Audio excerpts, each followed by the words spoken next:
Welcome back, everyone, to the She Sells, He Sells podcast. Good to have you with us again. We're excited for... You forgot to say our intro. Oh, right. That we say It's every been a while. single time. Get ready. Yep. Welcome back, everybody, to the She Sells, He Sells podcast, where we are here to change the way you think about sales by teaching you to look at it in a whole new way. Yes, it's been a while since you and I alone have been in these chairs. It's been a long time. I almost forgot where this studio was. I had to get directions. Google mapped the studio. It's been a while since we've had a regular episode. Right. But we actually are just coming off of a full day. Marathon. A marathon of recording our private podcast, which we're going to be talking to you about. Yeah, it's pretty juicy. It's super private. I don't know if it's probably going to get one of those asterisks for the not safe for 17-year-old kids or whatever. Nah, it won't happen. That's not the case. It's not that kind of private. It's a different kind of private. Oh my gosh. But pretty awesome, though. I'm kind of psyched about it. It was a lot of fun. It was. Yeah, we're really excited to share more about it with you. And really, that's what this episode is going to do. We're going to kind of talk to you about why we decided to build this private podcast, what you can expect, and really what you're going to learn beyond how to sell your product or your service. Yeah, for sure. This is exciting because I think there's some of the things that we like to do oftentimes is provide a little bit of data that sort of is the math and science behind the way we think and the way we look at the world. And I think we've got a little bit of that today. We've got some anecdotal stuff, so it'll be a lot of fun. It'll be exciting. But before we get to that, sticking with the Would You Rather theme, which is the Would You Rather series of questions that you started, like I said, that was a while ago now. I don't even know.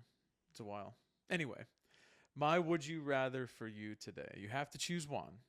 Okay, I'm ready. You ready? Mm-hmm. Would you rather have smelly feet Ew. or bad breath?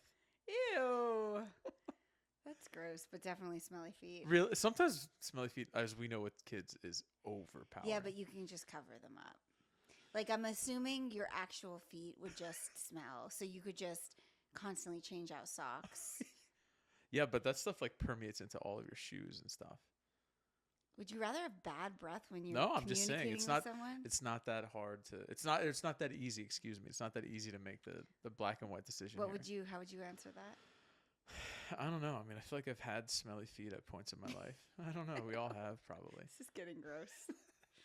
No, I thought this would be a fun. We should have saved this one for the kids. We should save this one for Bennett actually. But what would you rather? I probably would, if I had to choose, it would be smelly feet probably. But that would be like if I had to choose for indefinitely for the rest of my life. But for a small window, I don't know. I don't know what I'd choose. You know, bad breath. There's nothing worse than bad breath.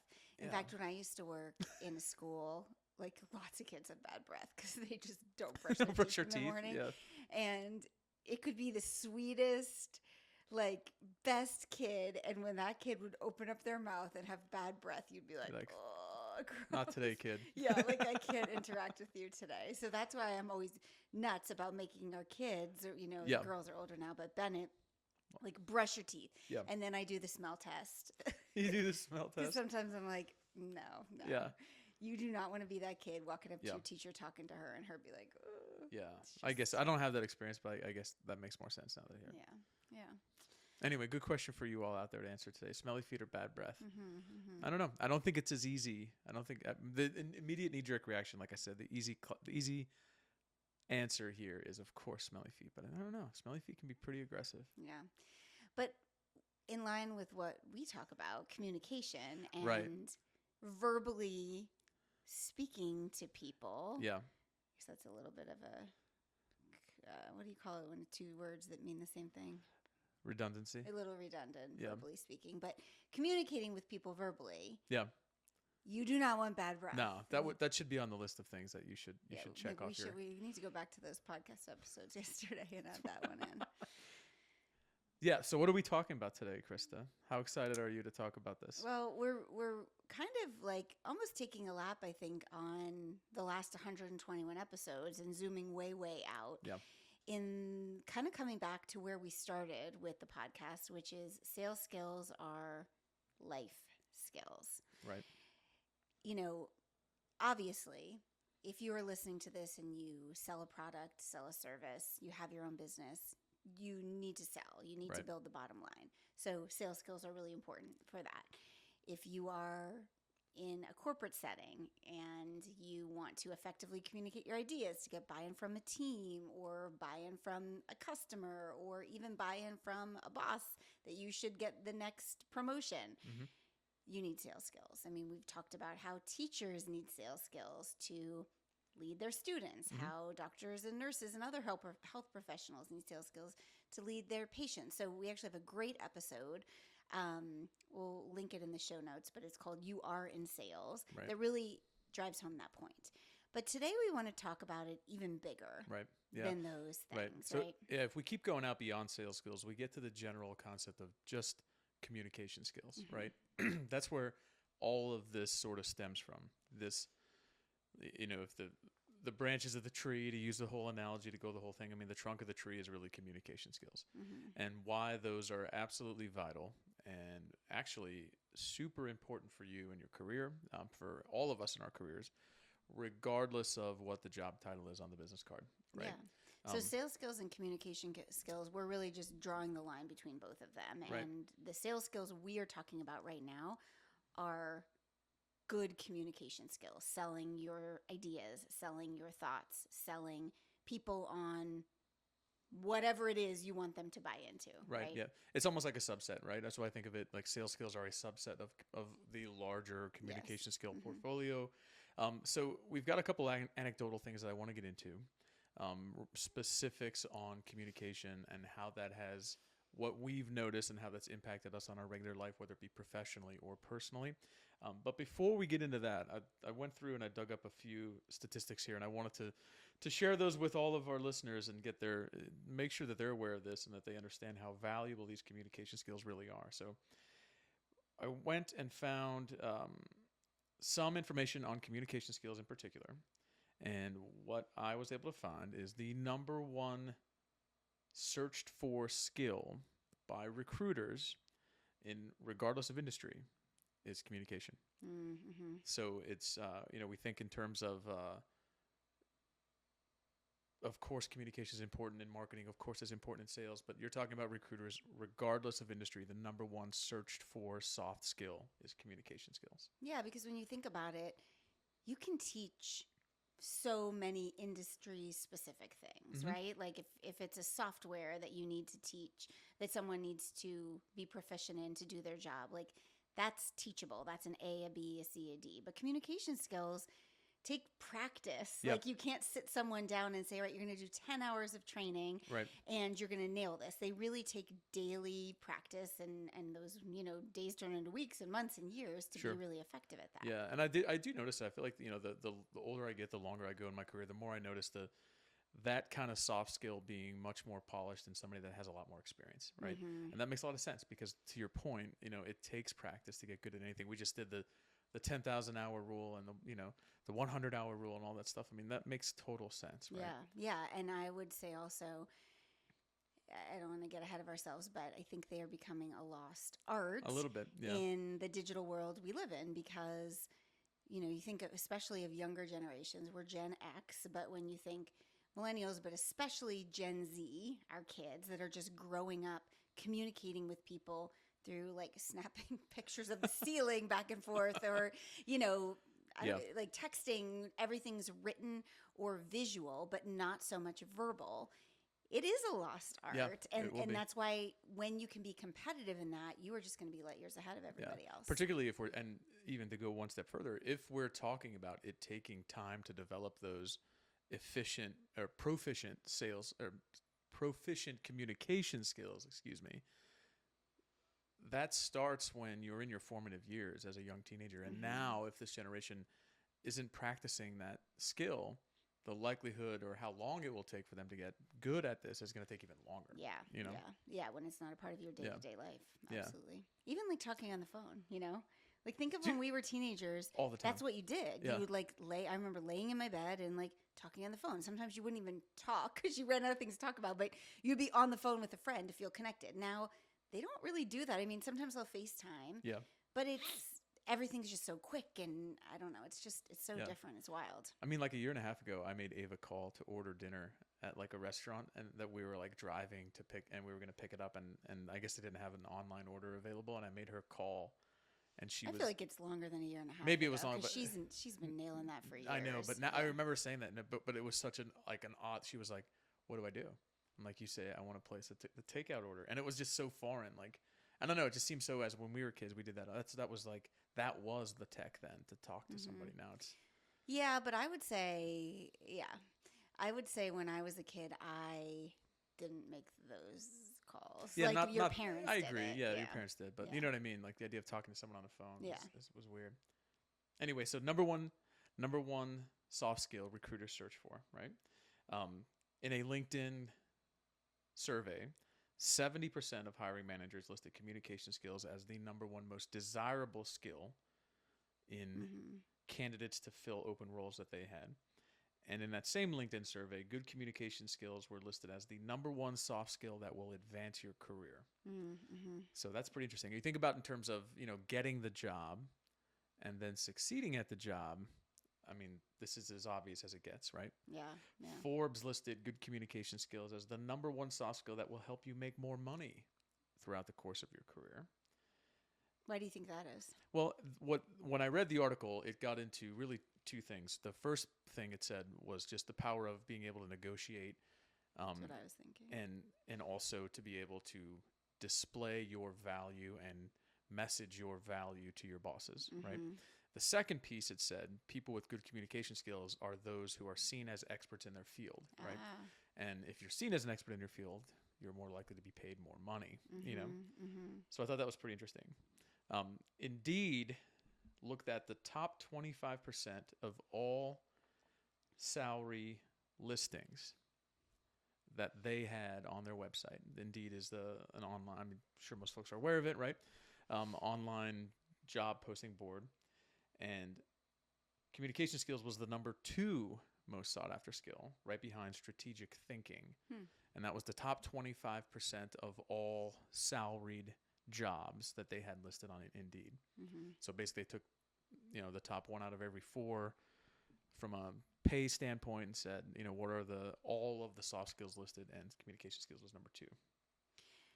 It's so wild, though, because I think of the entrepreneurial space. Like, these stats don't surprise me. Right. I mean, it's like the world you and I live in and really love and believe in. So, of course, we are like nodding our head to all these things. But when I think of where entrepreneurs invest their money, because you're always investing and you're learning, trying to get people to understand that they need to invest in their sales skills is a hard sell. It's a really hard sell because you're tempted with all these other things. Like, well, if you just use this copy on your website, you're going to sell more. Or if you just learn how to create viral reels, you're going to sell more. Or if you just start a YouTube channel, you're going to sell more. There's like all these things that mask what actually needs to happen. And yeah, it's like, but like, here's the data backing it up. Yeah. It's wild. So it's funny because I always think of 2 reasons for that, because I totally agree. Because I think that's the case in the entrepreneurial world. I also think it's sometimes the case when I go back into my corporate world, the idea that we're not really investing, and we don't invest anymore like we used to maybe 20, 30 years ago from a professional development standpoint in sales skills or communication skills in general. And I think in terms, I really think it's for 2 things. I think the first thing, that it's the natural human reaction to want to take the easy pill. Totally. Right? Like, just do these types of social media advertising. Just do this and it'll help drive your sales. Just do this and it'll help drive. That feels easy, right? Like, all I have to do is do this thing, put it into a magic algorithm, and then it's going to spit out higher sales revenue on the back end for me, right? It's not, I have to learn a new skill and teach myself something new and practice that until I get proficient at it. So I think that's the one thing. There's so many things out there that are the easy button. And, we always use health and fitness as being such a great analogy. That's what that is too, right? Everybody wants the magic pill that's going to help me lose 20 pounds. What I don't want to do is wake up every morning at 5:30 and get on the treadmill or go to the gym, right? Natural human reaction. And I think the second thing is, and what I've noticed in my corporate career is, when I've gone from big organizations to smaller and smaller companies, which is what I've done now for the last half of my career outside of our entrepreneurial career together, you get so married to the product and so invested in your offering, whether it's a service or a product-based business, that you really do commit that one cardinal sin that we talk about all the time, which is this is just such a good offering in this space that it will sell itself. Yeah, you think, yeah. I'm working on some material for this keynote I'm giving, and one of the slides I made said, great products don't sell great products. Great sales skills do. Yeah. And that's it. Like, No, yeah. period. Yeah. That's it. Yeah. Yeah. But I mean, I do think that. I always think in terms of like, why are we investing less and why are we less focused on this? I think it's those two things. We want an easy answer. I think the way that we discuss this, the way you in particular teach this, makes it easy and consumable, but it requires work and effort, Yes. right? There's no magic pill, No. right? And then, if I could imagine myself, if I opened up, a small business, brick and mortar, hung a shingle out and opened up whatever, sporting goods business, or that's not a great analogy here. A bakery. Yeah, the bakery is always a good one. Like that, I spend so much time researching recipes and thinking of cool new combinations of things and taking inspiration from different types of cuisines. Like, I'm going to convince myself, whether I consciously do it or not, that my offering, my baked goods are so delicious that all I have to do is keep getting better and better at making more and more delicious food, right? Mm-hmm. And it's just not the case, unfortunately. Yeah. Yeah. It would be nice if it was, but right. But it's not. But here's the thing that we really want to drive home today. Like, these communication skills that you absolutely must build as a business person, whether that's your own business or you're working for another business, or, I think everything's a business. I mean, even public education's a business. Like, those skills you need as a professional are going to serve you in such impactful ways as a person right. in your personal life. And, I always hesitate and I shy away from us talking about us and our family being good at this, because we are good at this. But I don't know. I don't want to jinx ourselves, or like it just has that braggadocio, like, we're so good at we got this. this. Don't worry. Yeah, we got this. Yeah. But this is, I can say confidently, like one thing that you and I have nailed in teaching the kids. I think without going about and trying to like, okay, kids, today we're going to work on this. Yeah. It's not like that, but modeling the behavior and then forcing them to step into that behavior. Case in point, like Ava needs a transcript. We're not calling for her transcript. She's right. calling for her transcript. Right. Like, those just little things ever since they were little. You have to order your own food at a restaurant. Right. I'm not ordering for you. And if you want something special, you're going to order that for yourself. If you can speak, you can ask for it. Right. And so little things like that. Which I will say, though, I'm going to cut you off, but we'll say, there are definitely scores of times, probably hundreds of times if we go back and add them all up, that it would have been just easier for us to do it. Total. It's always easier for us No, I to know, do but it. I mean, even this transcript. Even the transcript. I was about to say, gosh, I could have called 3 weeks ago and figured out, somebody can email me an attachment from the school, right? We could have had this for a long time, but we keep saying this is on you to do. Well, yeah, and the bigger picture of that is the transcript is to get a discount on car insurance, and we've told her if you don't get that discount, if you miss the thing, you're responsible for the difference. Right. So which we should let her do it just so she realizes what that delta is. It's not like $10. Yeah, well, I did remind her upstairs. That's how she called, but she called, and so our kids are now 17. She's pretty close to 18, which is wild. 15 and 9, and I hesitate for so many years talking about this because you're like, who are they really going to turn out to be? I can't be like, my kid's a great communicator, and then they grow up and those skills are not there.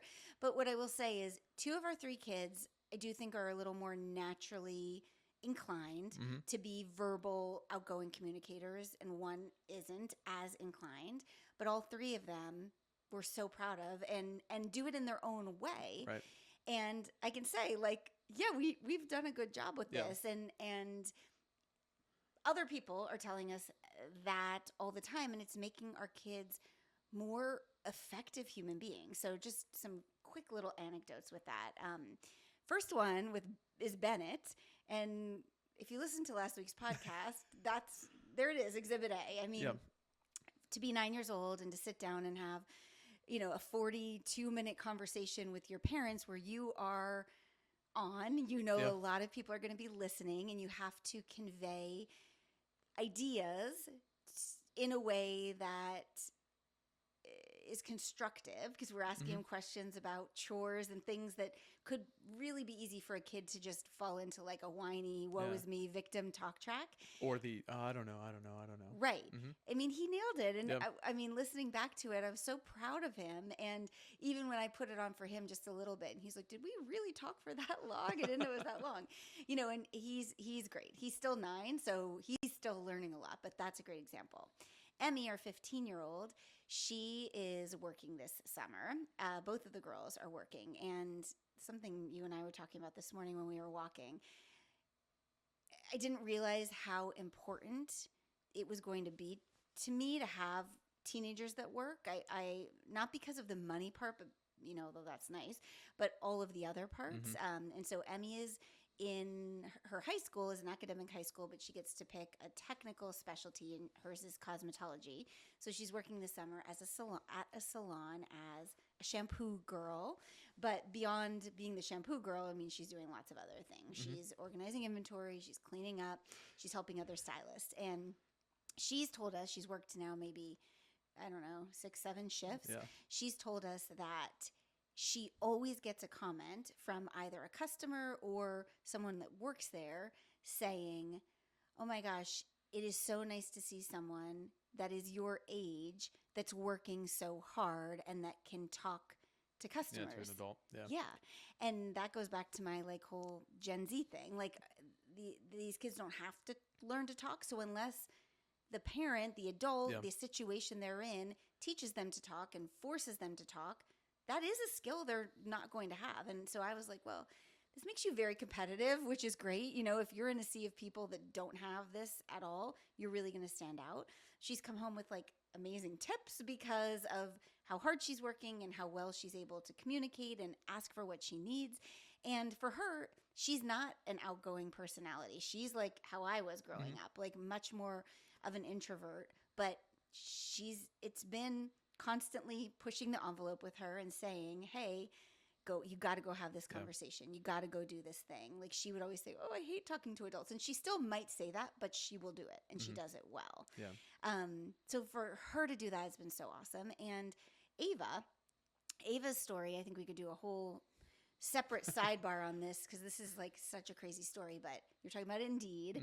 Ava needed a summer job. So she has been working for the past, 3 years at John's Men's Clothing. Loyal, he sells, listener, Acorn client. And she always says she's a Nepo baby there because she got the job because she started working with them because Beth, the owner, and Maureen, co-owners, knew me and you. And she started off doing their chalkboard sign, and then really graduated to working their front counter. Yeah, and so, stuff. Working at a men's boutique as a 15-year-old girl by yourself, that's really a trial by fire sort of thing, learning how to talk to people. So she's been doing that for a while, and needed to get something this summer that added more hours, because she had more time, she can drive, she really wanted to get a lot of hours. So she was on Indeed. She saw a job for. Pause there for a second. She was a 17-year-old on Indeed, which to me is already okay. No, I think that's what they do. Oh, really? I think that's where teenagers look for jobs. I learned something new today. I did not know that's where. I just figured. Oh, really? Yeah. I'm pretty sure.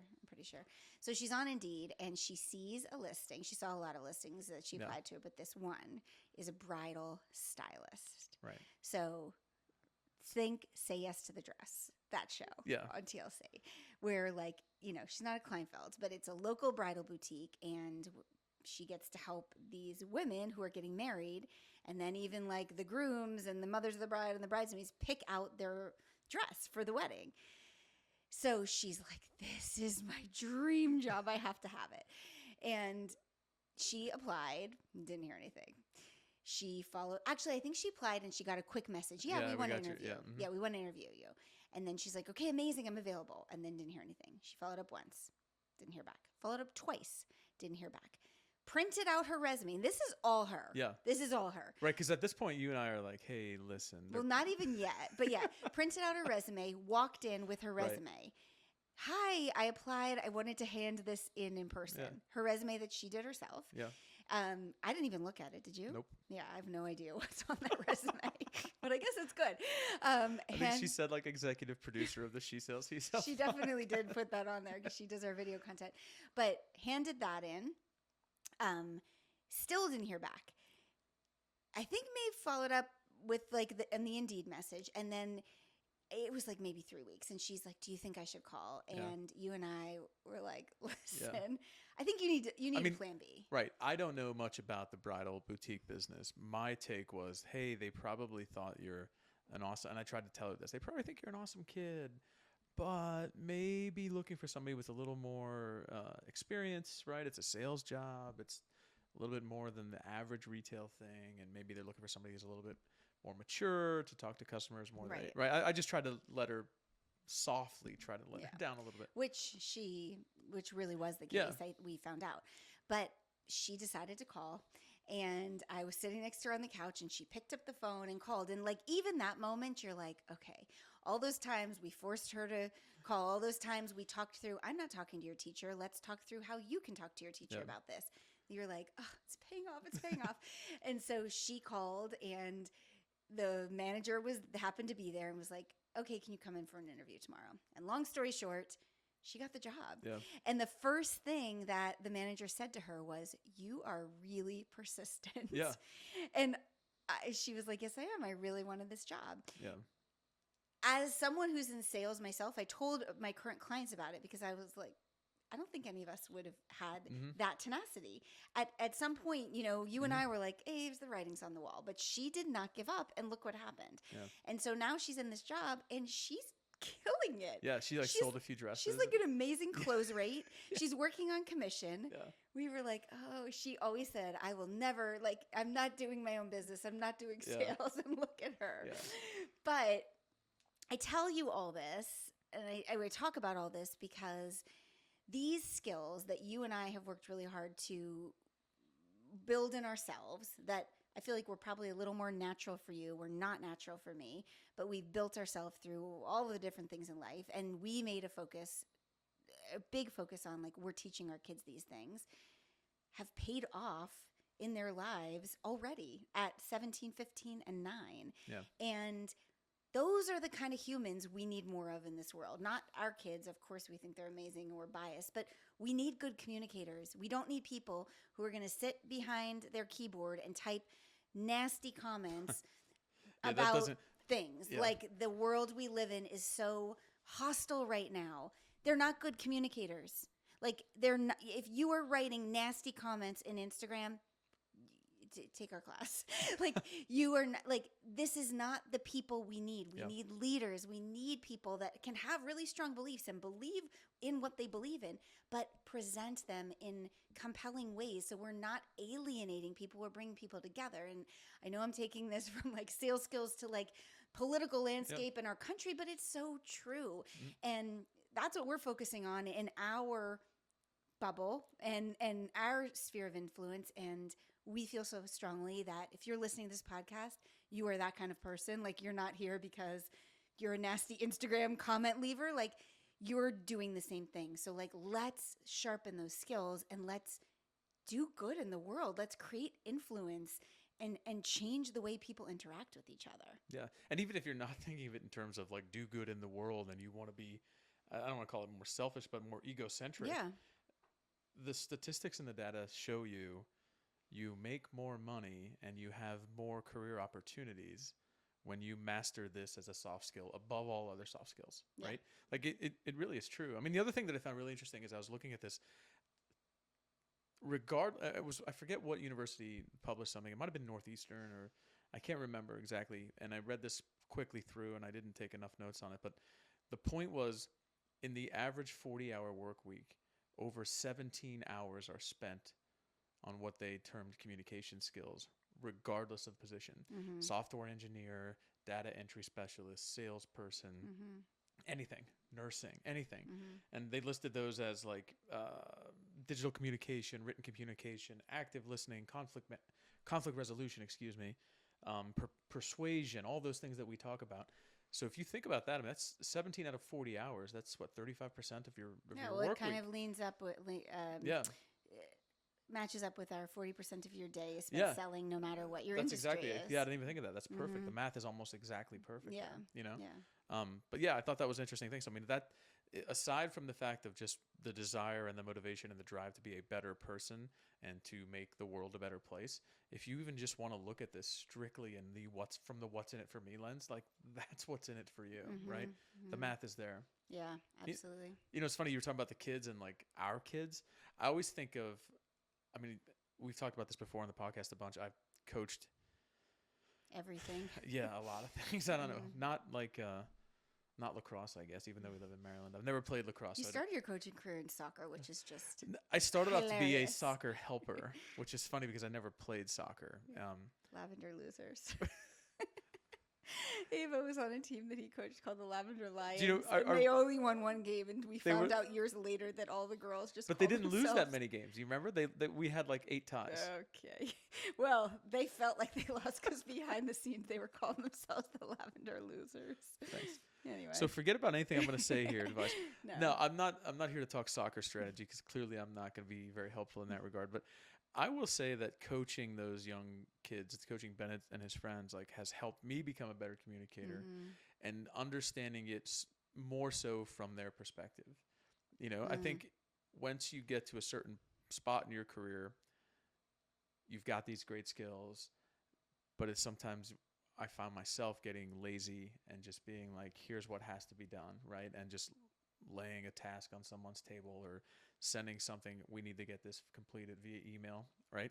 And I think coaching that age group of kids, like a 7, 8, 9-year-old kid, helped me understand like confidence and motivation is going to win the day for me, right? So if I can package this in terms of like, hey, you're doing a great job, can we look at applying that same energy to this different type of effort or this different type of undertaking, you know?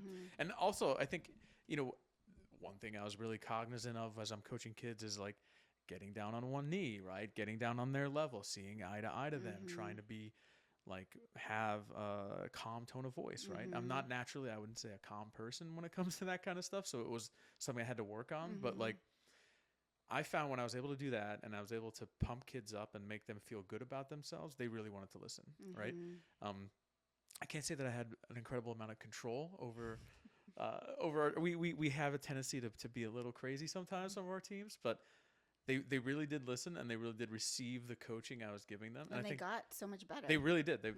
We've been lucky. I've been lucky because we've had a lot of great families on that we've been associated with through this whole thing, and the kids have done a great job and they've had, you know, good sports success. And I think also like grown as people. Yeah. Well, and more than anything, they've had fun. They really enjoy it. They love the sport. And, you know, you won't necessarily brag about yourself, but the families are always talking about what a great coach you are and how much their kid like loves being on your team. And, you know, every year that's why you keep getting roped into it because you're like, I'm done. I'm not doing it again. And then they're like, come on, do it again. The kids love it. Are you going to coach fall ball? I don't know if Bennett's going to play fall ball. Yeah, I know, but you can still coach. Yeah. So, but it goes back to those communication skills. And I love that you said, like, you had to focus on some of them. Some of them are natural for you. Yeah. But, like, those nonverbals, which are also really important. Yeah. You have to be like, okay, I need to do this. So, yeah, it really does serve you in so many aspects of your life. So we want to tell you a little bit about this new private podcast. Yeah. So when we say private podcast, first let's like explain what that is. I don't even know if you understand it. Probably. No, I totally get it. Yeah. What is it? You get like a special thing. You get to do. It's just private stuff. It's just So right now, this is a public podcast. Anyone can go onto a podcast player and search it. This will be a podcast that you will be able to add to your podcast player, but you only can add it when you get the link. And so you have to buy the access to the link, and then it's on your podcast player, but it's not something that anyone can just go and find. We have been talking for a while about creating a low ticket offer. So if you know anything about digital online business, you want tiered offers. You know, usually your high ticket offer is like consulting or coaching one-on-one, which we have that. Mid-tier is where Acorn Amplify lies. That is just over $2,000. That's a mid-tier offer. And depending on your price range, those could look different. But we really have had nothing in Acorn that is like an easy yes, besides this podcast, which is free. Mm-hmm. So we knew we wanted to create something under $500 that would still pack a punch. And it's hard to create an offer that's under $500 that packs a punch, because most things worth learning and that are going to make real change and impact take more time and cost more money. So it's taken us a while to come up with this. I think we've nailed it. Yeah, I think one of the problems we had is like how much content, trying to pare it down and keep the focus and say, all right, let's, and one of the things that I think I'm most excited about this, I don't want to steal your thunder here, but like the way this is bite-sized chunks with these sort of like almost homework assignments that are kind of sprinkled in between all the different lessons with this private podcast, to me that's exactly how you practice something and how you get better at it, right? Yeah. So let's explain what it is. So it's an offer called Sell Anything, 21 Days to Master Sales with Confidence. The price, depending on when you're listening to this, it's definitely going to be under $200. If you're listening to this very soon after it airs, it's under $100. So very affordable. When you sign up and join us for this program, you are getting access to this private podcast. And in this private podcast, you are getting, we totaled up, it's like 46 mini audio lessons. But the way it's structured is in day 1 through day 21. So every day, you want to talk about what happens every day? Yep. So every day we give sort of a brief overview of the lesson, so to speak. And then every day will come also with a challenge. And at the end of the lesson, we'll have a second episode. And when we say short, we mean these are just a few minutes long. Yeah, right? I don't think anyone has been over 4 minutes. Yeah, it's like I was going to say right around 5 minutes max, I was going to guess. And then that lesson will be followed by almost like a practical application, right? So we talk about a concept and how you can use this in both your professional and personal life. And then we give you an example and ask you to do, hey, think of this and here's what we want you to do from a homework assignment standpoint. And it helps you sort of practice on. This is not like an hour-long homework assignment. No. We're not asking you to do an hour's worth of research and come up with it. This is, think in terms of, come up with 3 main points that you want to make and put them into this format and get comfortable with messaging that in this way. Yeah. I've been saying under 20 minutes a day. It's less than 10 minutes of listen time. And to have some impact with a challenge, you can do it in under 10 minutes. Yeah. So within 20 minutes a day for 21 days straight. Yeah. Now, do you have to listen to it 21 days straight? No, we recommend it, but you can pick and choose and move all over the place with it. But for 20 minutes a day, 21 days in a row, you are getting a mini lesson and a challenge, and then you will get to apply the challenge. Yeah. And in the next 2 regular She Sells, He Sells podcast episodes, we're actually going to help you. We're going to let you preview a lesson and a challenge next week and the week after, so you kind of have an idea of how this is going to work. And then in addition to that, we have 5 bonus tracks, the confidence boosters. This was where we started to get a little like. Well, this was also late in the day, last night. Yeah. Yeah, and these are also not your norm. You talking about you mean when you mean you mean Brian, me, Brian. Brian, Yeah, this is not what I would call my wheelhouse. But you did a great job with it. There's a meditation. Aw, thank you. We're talking, one is a visualization meditation, like for success. I did that one by myself because I know you wouldn't be able to do that. Then we have affirmations. We have rapid relaxation techniques, power poses, and positive self-talk. And so those are really bonus episodes that the idea is like when you're gearing up for a big high pressure sales situation. Maybe you're going in, you have to have a difficult conversation with a coworker, or maybe you're about to get on a sales call, or you're about to step up in front of a room and present something. Whatever it is, you're going to go on Instagram Live. You can kind of pick from this menu and plug in. We recorded it all yesterday, and I've been working on the scripts for them because they are scripted, because as you can tell, if we were just left to our own devices, they would not be under 40 minutes long each. Yeah. So they're scripted.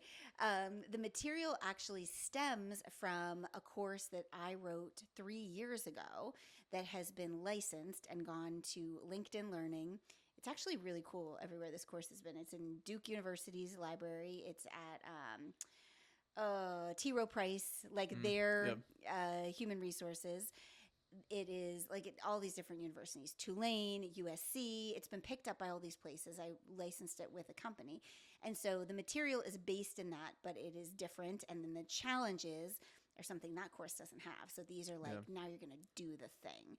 We also have the option that you can have a complimentary with EM, not IM. Right. So you can also up level and you can pay just for the audio tracks, or you can pay for the audio and a downloadable workbook. This is actually like more like a book. It's like 120 pages. And it has like summaries of the lessons, summaries of the challenges. So if you are not wanting to plug in audio and you just want to take a quick look, it's there. And then it has other exercises to help you sharpen those sales skills, as well as trackers to keep on track of what you're doing. And it's really pretty also. It is really pretty. Yeah. I did a Shout lot out of Renee, who made it beautiful for me, Savvy and Style. Yeah, I had a lot of the ideas for art that I turn over. Yeah. But no, I think it's super cool because I think it's super cool to have the workbook to go along with it. The format of using the audio for this to me is really appealing because I feel like we're, to not have to log on to a computer, to not have to log on to watch a video, there is real value in that, but also just to be able to pop in my earbuds and then listen to a quick episode while I'm getting ready in the morning, while I'm taking a kid to dance, or while I'm driving somewhere. Like that to me would be super beneficial. And then having the workbook to go along with it to help me kind of, stay centered on those different 21 individual episodes, I think that's what we were getting at. And that's what we were trying to sort of merge those two pieces, the ease of use, as well as having that sort of one continuity piece. So. Yeah, and material that's going to actually make a difference. And also move the needle. Yeah, for sure. Yeah. Our goal, I'm imagining like if this was me, I would be listening to it in the morning, even like when you're brushing your teeth. It's short enough that you can listen to it while you're brushing your teeth and keep you from getting that bad breath. Yeah. Doing your skincare. My skincare regimen. Like you. Yeah. Shampoo on your face. It's an oldie but a goodie. You always throw me under the bus. Well, that's how I keep my skin nice and dry. Yeah. That's how I prefer the dry skin. The other thing that I think could be really fun. So when you purchase this, we're going to put you in our She Sells, He Sells podcast Facebook group so you can be connected with other people. But I think it'd be really fun to do this with somebody. So find someone who wants to up-level their communication skills too, their sales skills, fellow entrepreneur, maybe a whole team does it. I know some of our friends that are real estate agents are going to plan to do it with their team. Like do it with people so you stay accountable. I think is such a great idea. And if you have a team, if you are someone that has an organization or a team and you're like, oh, this would be really great, reach out to me. We have special pricing for corporate teams or organizations. So you're not needing to buy a license for every single person. We can do some special pricing for you with that. Yeah. And there's always more that you can learn through somebody else's lived experiences as well. It's important that, as you're thinking through this, and a lot of the things we did, or I don't want to say personal, but you can only see it through your lens, right? Like, how do you look at your business? What are some of the sort of common objections that you've heard, right? Right.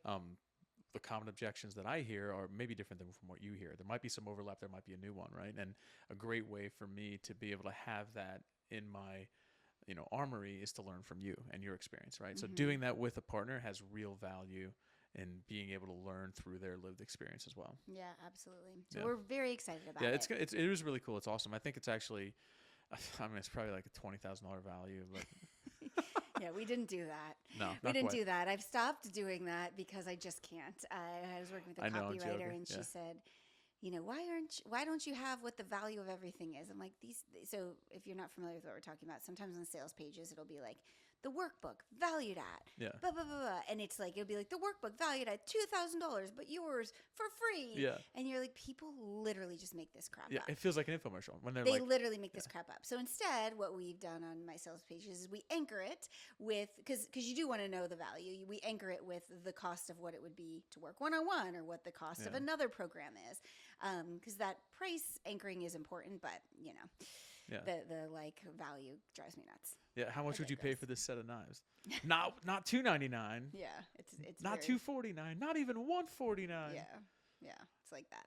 So, how do you get to be a part of this? Again, depending on when you're listening to this episode, if you're listening to it live, we're opening to the wait list very shortly. So you're going to want to go, no matter when you're listening to it, go to the show notes.